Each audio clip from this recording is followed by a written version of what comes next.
Assalamualaikum warahmatullahi wabarakatuh. Kami dari kelompok 3 akan mempresentasikan tentang sistem ekonomi syariah 2 sebagai tugas penunjang dari mata kuliah ekonomi syariah dan bisnis. Baik, di sini saya Amalia Mukaromah akan menjelaskan tentang faktor yang berpengaruh pada pengembangan bisnis. Yang pertama ada faktor produksi alam. Sumber daya alam merupakan semua hal yang telah tersedia di alam dan bisa dimanfaatkan guna mencapai kemakmuran.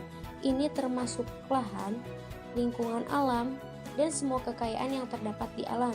Contohnya tanah, air, hewan, tumbuhan, itu sebagai salah beberapa faktor yang berpengaruh gitu. Yang kedua, yaitu faktor sumber daya manusia. Setelah memahami sumber daya alam tadi, yang selanjutnya tentang sumber daya manusia. Nah, bisnis juga membutuhkan sumber daya manusia. Tanpa pengelolaan dari manusia, maka sumber daya alam tidak dapat digunakan dengan baik. Maka dari itu, sumber daya manusia sangatlah diperlukan gitu sebagai penunjang dari keberhasilan produksinya. Ada dua hal yang dimiliki, yaitu jasmani dan rohani. Jasmaninya adalah manusia menggunakan tenaga dan fisik, dan yang kedua adalah rohaninya, yaitu manusia yang menggunakan pikiran dan perasaan untuk melakukan suatu pekerjaan. Keduanya perlu dipadukan agar mampu mengelola sumber daya alam yang tepat. Yang ketiga adalah faktor modal. Modal merupakan sarana yang bisa digunakan untuk menghasilkan suatu produk. Tidak harus selalu dengan uang, modal juga bisa berupa barang yang telah dihasilkan atau alat produksi.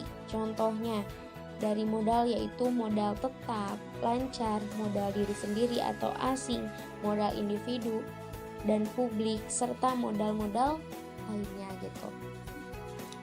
Yang keempat adalah faktor keterampilan manajerial. Manajerial juga perlu diikutsertakan nih dalam faktor produksi. Kenapa? Yaitu sebagai penentu keberhasilan dari suatu proses produksi. Tidak hanya produk, tapi juga strategi, teknis, bagaimana kita memasarkannya, itu bagaimana kita pembukaannya, mendistribusikannya agar observasi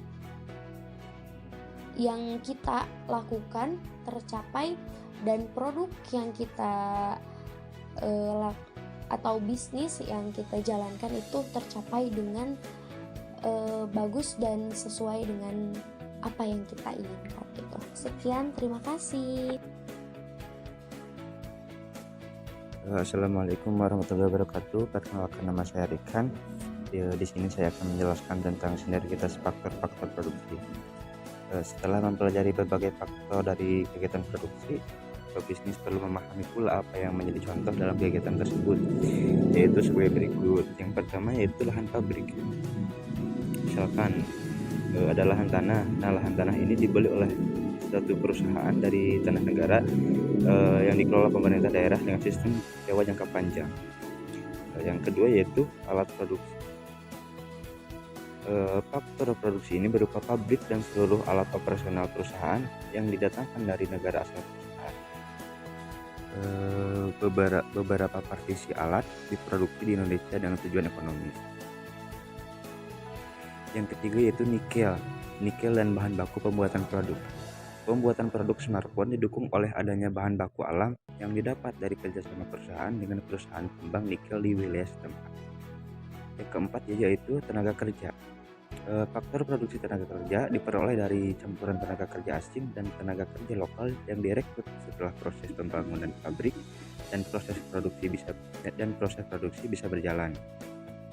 Pada mulanya, proses pembangunan pabrik didukung oleh ahli dari negara asal perusahaan, sedangkan tenaga kerja lokal bersifat kontrak sementara hingga pabrik dan produksi dapat berjalan. Sekian dari saya. Assalamualaikum warahmatullahi wabarakatuh. Baik, selanjutnya saya akan membahas tentang Islam dan pembangunan. Pertumbuhan ekonomi menurut ekonomi Islam bukan sekadar terkait dengan peringkat terhadap barang dan jasa, namun juga terkait dengan aspek moralitas dan kualitas akhlak serta keseimbangan antara tujuan duniawi dan akhrawi. Ukuran keberhasilan pertumbuhan ekonomi tidak semata-mata dilihat dari sisi pencapaian materi semata atau hasil dari kuantitas, namun juga ditinjau dari sisi perbaikan kehidupan agama, sosial, dan kemasyarakatan. Baik, terima kasih. Sebagai kesimpulannya, itulah tadi pengertian dan jenis faktor yang produksi berperan dalam pengembangan bisnis. Keberadaan faktor produksi menjadi hal yang harus disiapkan secara matang oleh pelaku usaha dalam perencanaan bisnisnya. Hal itu akan mempermudah pelaku bisnis untuk menyiapkan atau menyusun strategi bisnisnya ke depan. Terlebih, keberadaan faktor produksi juga menentukan kualitas produk atau jasa yang nanti dihasilkan suatu usaha. Sekian pemaparan dari kelompok kami. Terima kasih.